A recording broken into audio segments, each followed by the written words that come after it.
Kalau setiap ingat saya pulang selalu kita cium kaki ibu kita mau berangkat. Minimal tidak kita cuci, cuma kita cium. Saya nyampe ke dunia terbalik dan Allah mengangkat derajat saya. Waktu itu saya tertolong dikasih makan tuh. Si koromang mulu dah seharian cadahar. Pok mau makan gitu kan. Dan alhamdulillah gak ada yang neriakin maling gitu. Kalau diteriakin maling tuh kita dibonyokin terus itu. Iya pasti.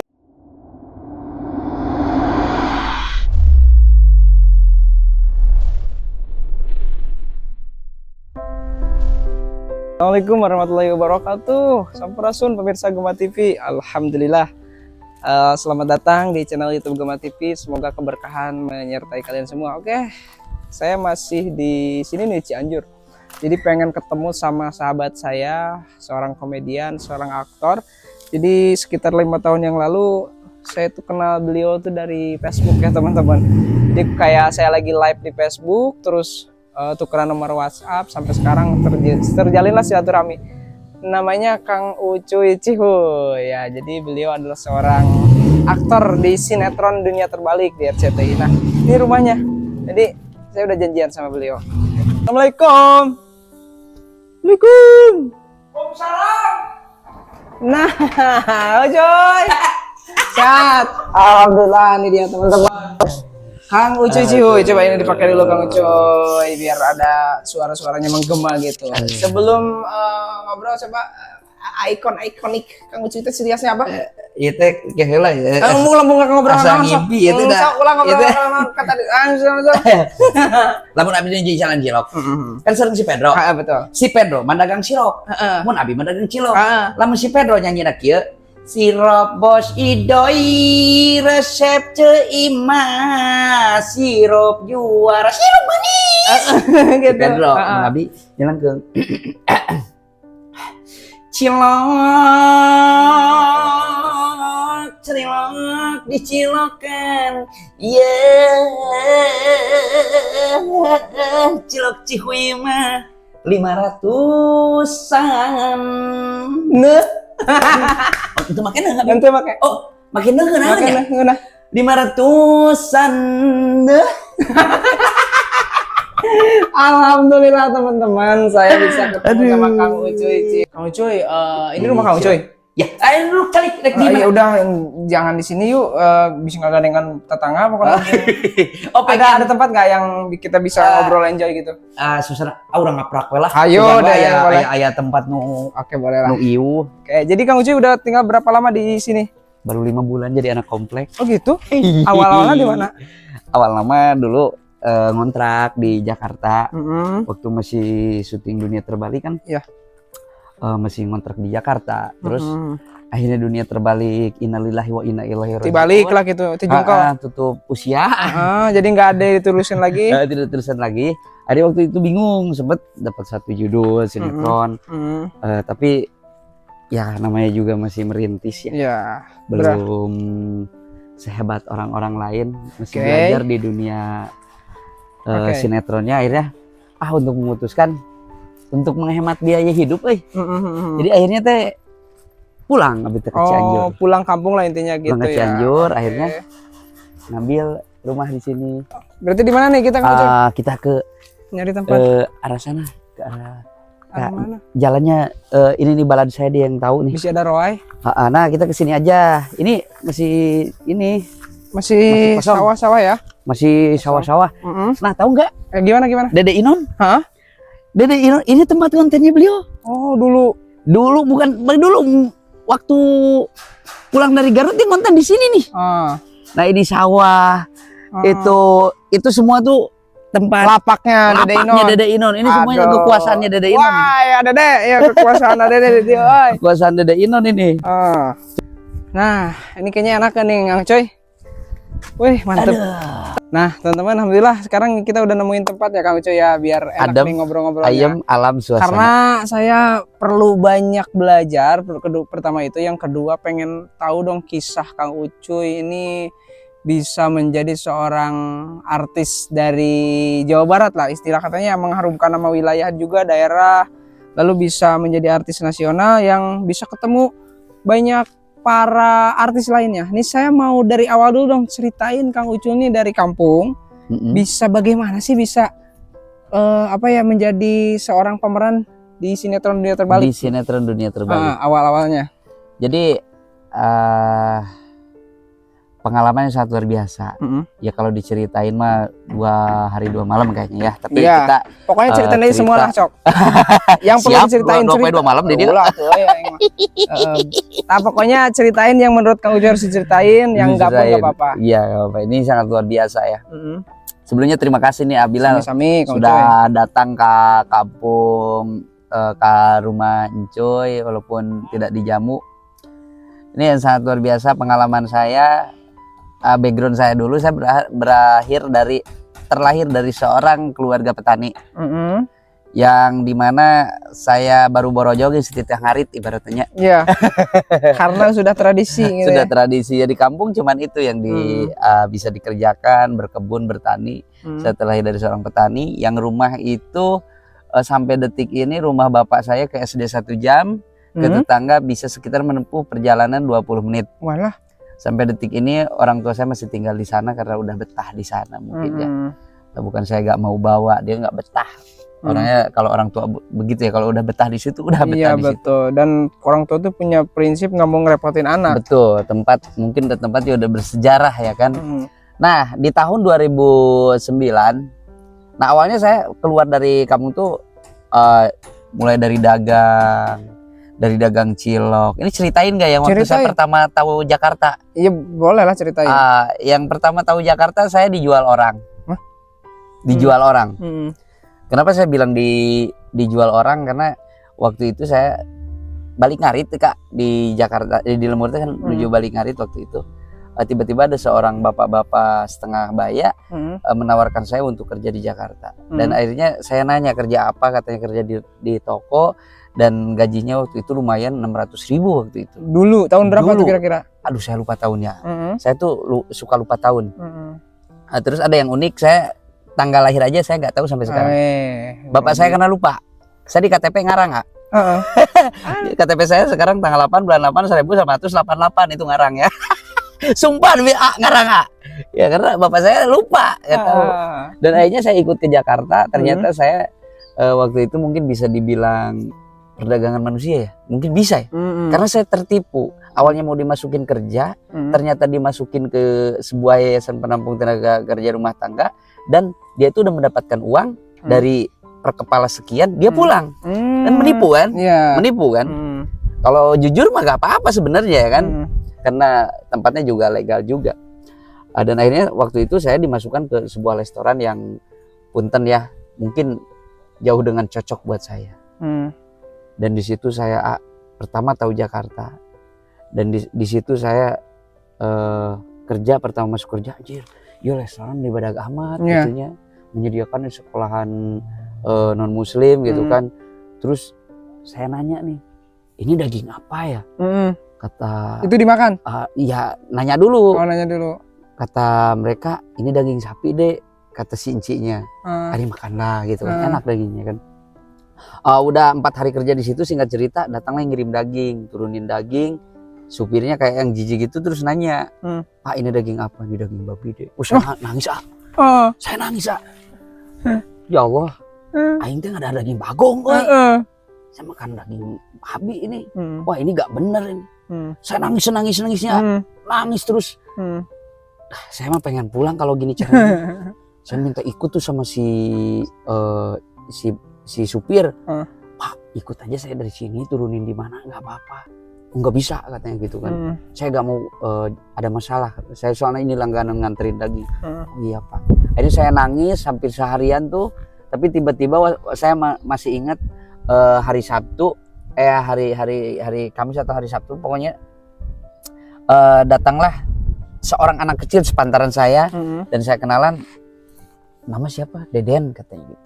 Orang Sunda, Bandung gitu. Oh saya Cianjur, kenalan lah. Kamu kerja sini masuk dari mana? Dari yayasan katanya. Oh dari yayasan. Aku nanya, kamu mau di sini makan daging babi, di sini daging babi kabeh. Dia nggak mau lah. Saya mah tuh udah Islam atau sarua aja kurang oke. Akhirnya memutuskan singkat cerita rembukan, gimana kalau kita kabur saja. Kita melihat ada pagar gerbangnya itu tinggi banget tinggi, tapi untuk dipanjat saya yakin bisa. Dan singkat cerita jam 5 sore bos pada keluar, akhirnya kita kabur. Jadi saya masih ingat posisi saya balik ke kamar, saya masukin baju ke tas, saya lari, saya naik pagar berdua. Dan alhamdulillah gak ada yang neriakin maling gitu. Kalau diteriakin maling tuh kita dibonyokin tuh situ. Iya pasti. Akhirnya kita biarin lari sampai gelap tuh baru kita berhenti lari. Saya berhenti takut disusul atau gimana gitu. Dan akhirnya jam 8 malam kita berdua lapar. Lapar. Aku bilang ke si Deden ini, Den, jajan, lapar nih. Kata dia, saya mah gak punya uang. Terus kamu? Saya juga sama gak punya uang. Jadi kita itu kabur dari situ, nggak mau uang. Jangankan 1.500 perak kita gak punya. Dan waktu itu kita bermikir terus dan akhirnya kita menghilangkan malu, minta. Ngemis, minta sama orang, tolong saya belum makan, kayak sekarang di sinetron gitu ya. Pak, saya belum makan, Pak. Saya lapar. Padahal Pak. mukanya udah bukan gimmick lagi ya kasihan. Bukan, tapi mungkin dari dandannya pakai jaket, pakai sepatu, bawa tas gitu kan. Dan alhamdulillah gak ada yang ngasih. Gak ada yang ngasih satu orang pun. Dan di situ kita udah putus asa, kita jalan sekitar jam 10 malaman. Kita mikir, kita nangis, kita berdua. Dan ini Masya Allah luar biasa, yang menurut saya pertolongan Allah itu emang ada nyatanya ya kan.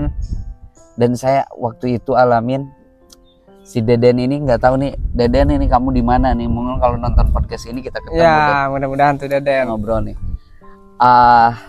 Kita jalan berdua dan Deden ini berkata nih, berucap kayak seolah-olah tanpa dosa gitu ngomongnya.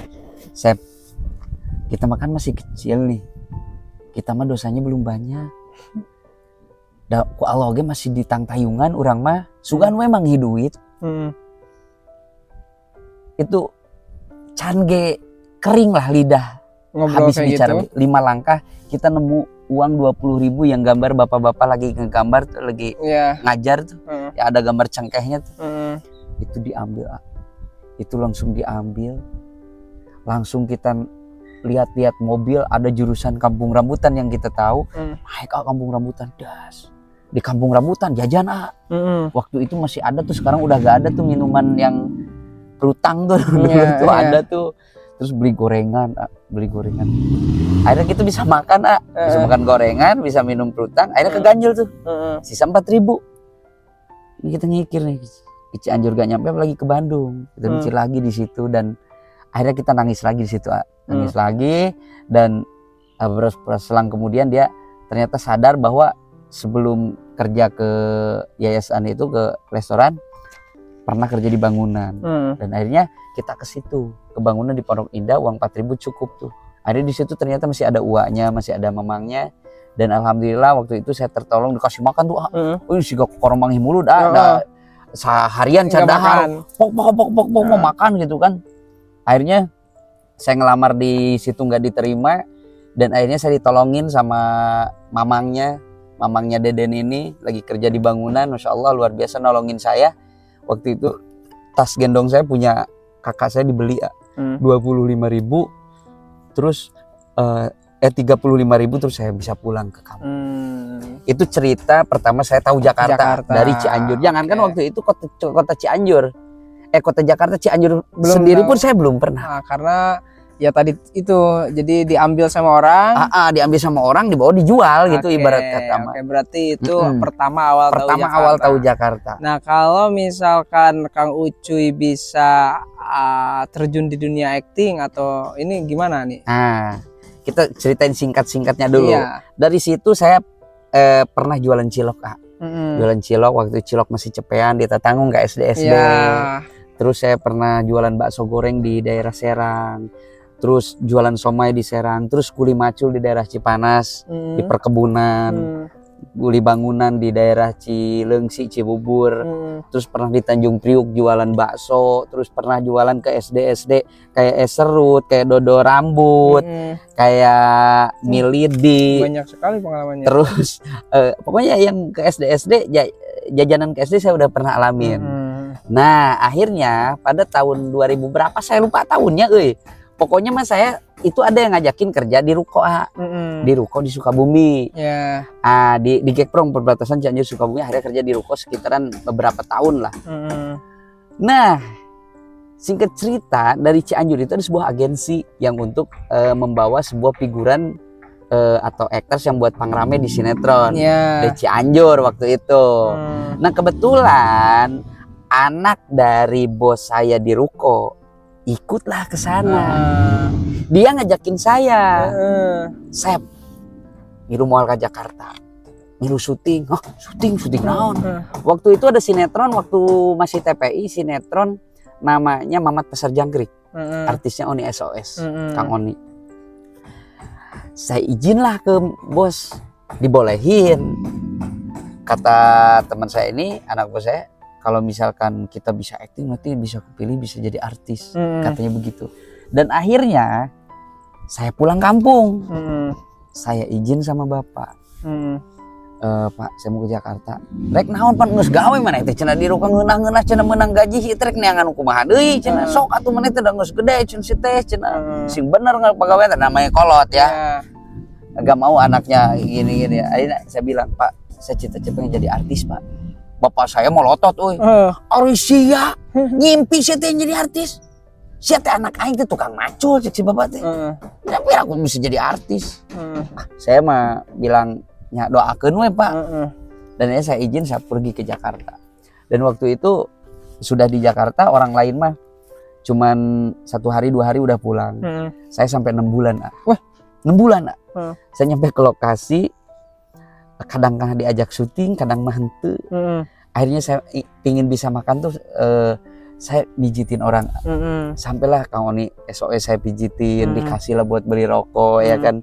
Saya bantuin kru film saya nyapu-nyapu, saya dikasih makan. Saya ada temen udah senior syuting, saya samperin, saya temenin makan siang, dia dikasih ke saya gitu kan, nasi bok masih inget, dikasih ke saya biar saya mah masih kenyang kata dia.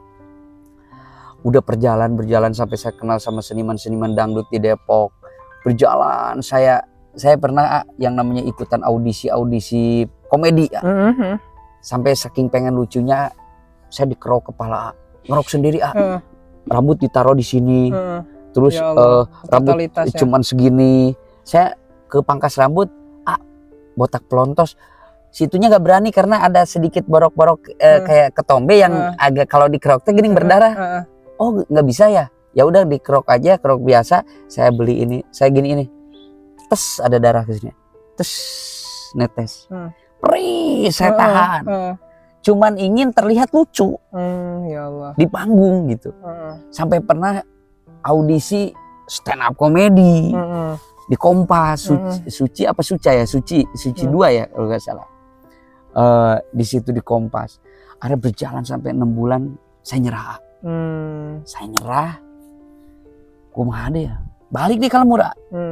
Pulang lagi kampungnya. Di Lemur, balik deh gawe di tukang jahit. Menang 6 bulan. Dari 6 bulan itu balik lagi ke kampung. Di kampung ngurus di domba. Kembali lagi ke titik awal. Cek si bapak teh. Rek naon ayeuna? Nah kebetulan si bapak teh lagi garap lahan 2 hektar, tapi jauh kemana-mana. Ke tetangga itu setengah jam.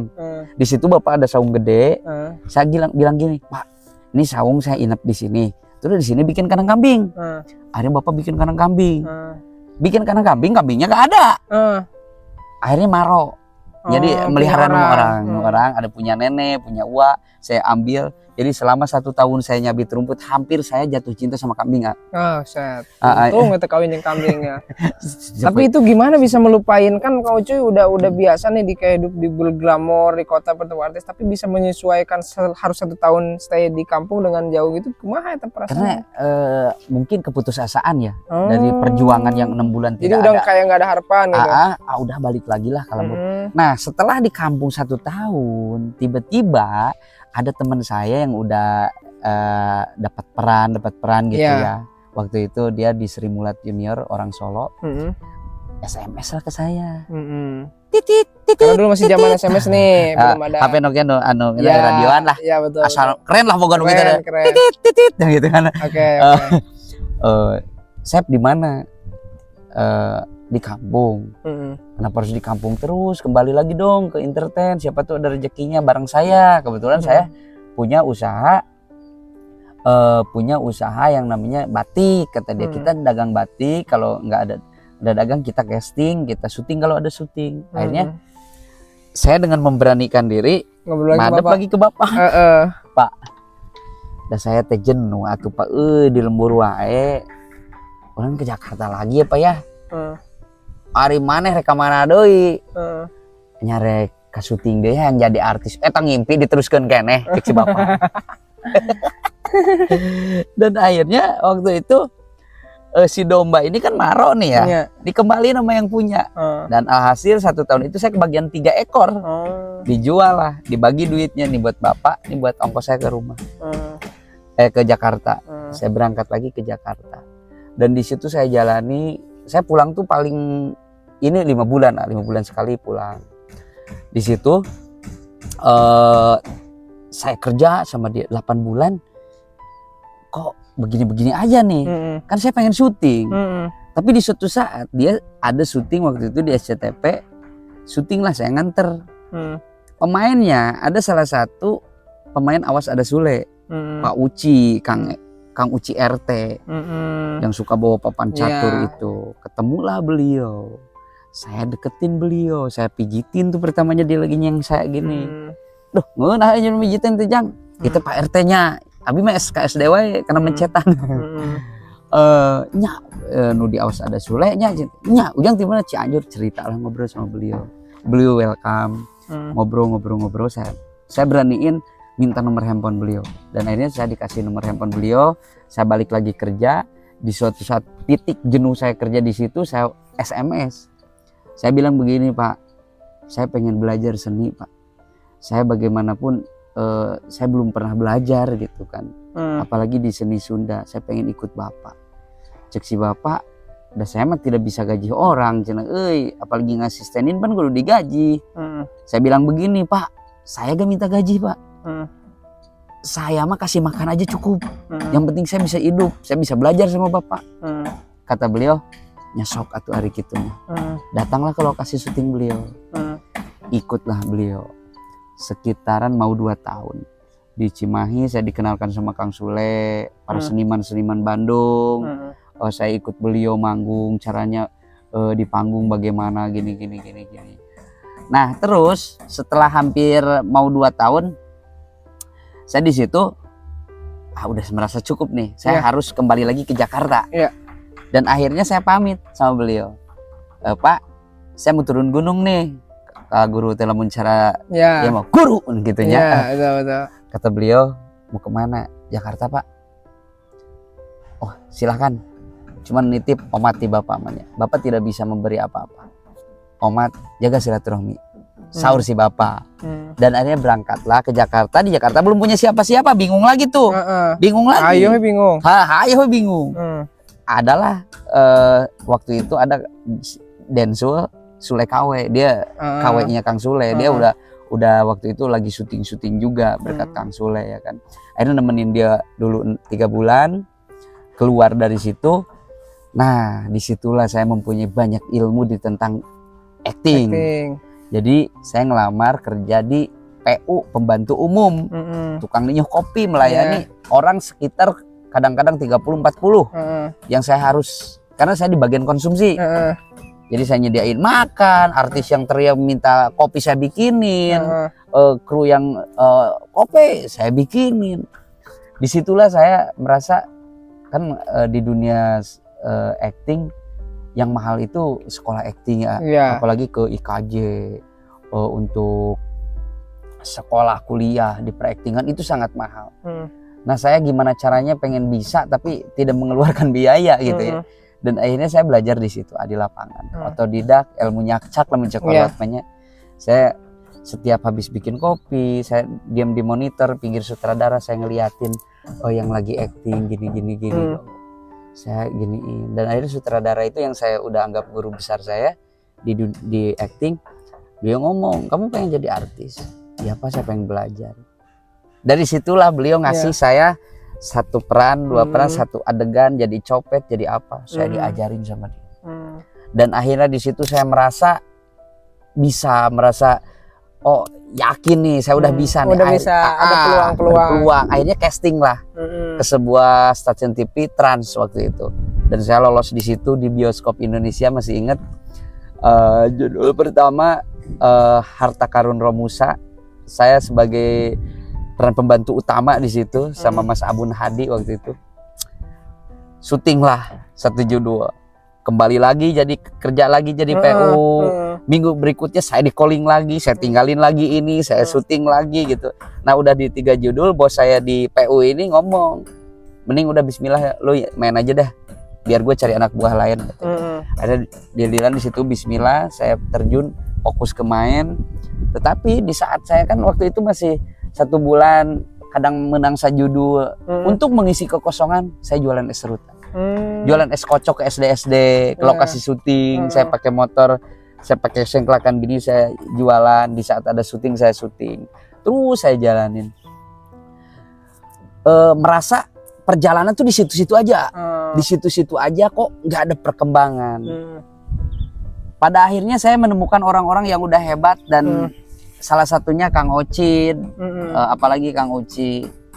Cang Ocin ubur-ubur yang Munaro, dia selalu bilang, kamu masih punya orang tua, masih, kamu bisa sukses asal itu dijadiin jimat.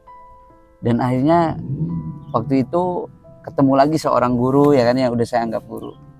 Cuy, mun maneh yang maju karir, kalau kamu pengen maju di dunia entertain, gak usah lah kamu minta doa ke ustadz, ke dukun, ke apa gimana, kamu masih ada orang tua. Masih, walaupun itu udah insaf ya, udah tidak sebadung dulu, tapi belum melakukan hal itu. Dan akhirnya saya disuruh, kamu pulang, kamu sediain air, kamu cuci kaki ibu kamu minta maaf, kalau bisa kamu minum, kamu mandikan, kamu pakai cuci muka, dan insya Allah kamu akan terbuka jalan. Dan saya waktu itu menahan rasa malu ingin melakukan itu, gengsi, dan akhirnya saya lawan karena keinginan ingin merubah hidup, ingin membantu orang tua. Saya pulang. Waktu itu saya nggak mencuci cuman kaki ibu, saya renengkan kaki bapak aja sama ibu saya. Saya lakukan hal itu dan tiba-tiba saya menangis tanpa entah dari mana kesedihan itu datang. Nangisnya sejadi-jadinya.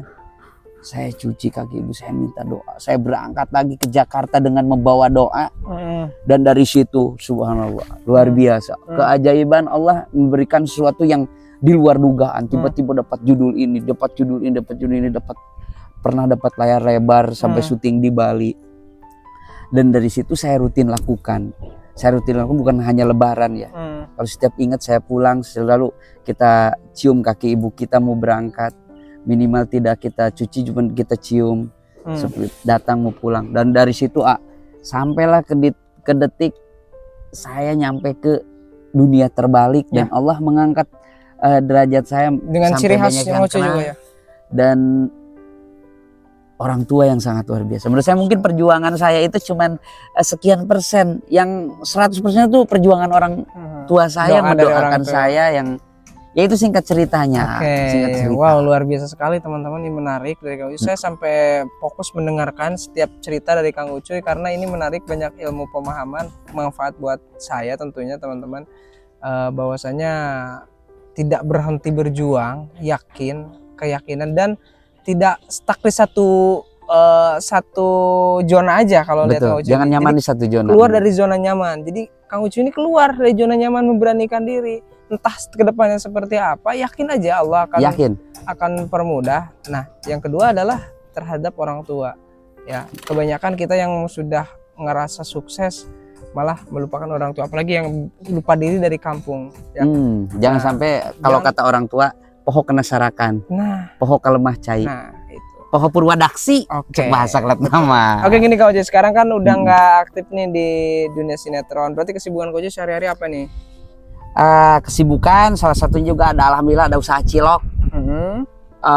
Kebetulan ada salah satu ibu yang sudah anggap saya ibu pribadi juga ya. Beliau membuka usaha cilok pakai nama saya. Jadi brand si Sador, brand ambassador. Eta maksudnya teh. Nah akhirnya si cilok itu udah berkembang sampai di Cianjur, di Bandung, di Soreang, udah beberapa titik dan ada di Roda, di Gerobak. Ada lapangan pekerjaan juga buat orang yang lagi pengen usaha. Oh jadi kayak nama Kang Ucu tapi brand dari barang dari mereka. Dari mereka. Itu yang itu pertama, salah satu pertama cilok. Kedua, Kedua juga saya punya konten sedikit-sedikit. Ada TikTok, ada YouTube dan Facebook. Terus kadang-kadang saya manggung. Jadi berarti kesibukan ini lebih off air lah ya Kang Ucu. Ya, off air. Oke lah teman-teman. Jadi begitulah kehidupan Kang Ucu. Singkat sebetulnya buat kita penontonan ini, cuman pengen banyak lebar sebetulnya ngomong nih Kang Ucu. Cuman terhubung waktu juga, kita udah zuhur juga. Jadi kayaknya next time lah Kang Ucu ya. Kang Ucu kayaknya harus ke Ciamis.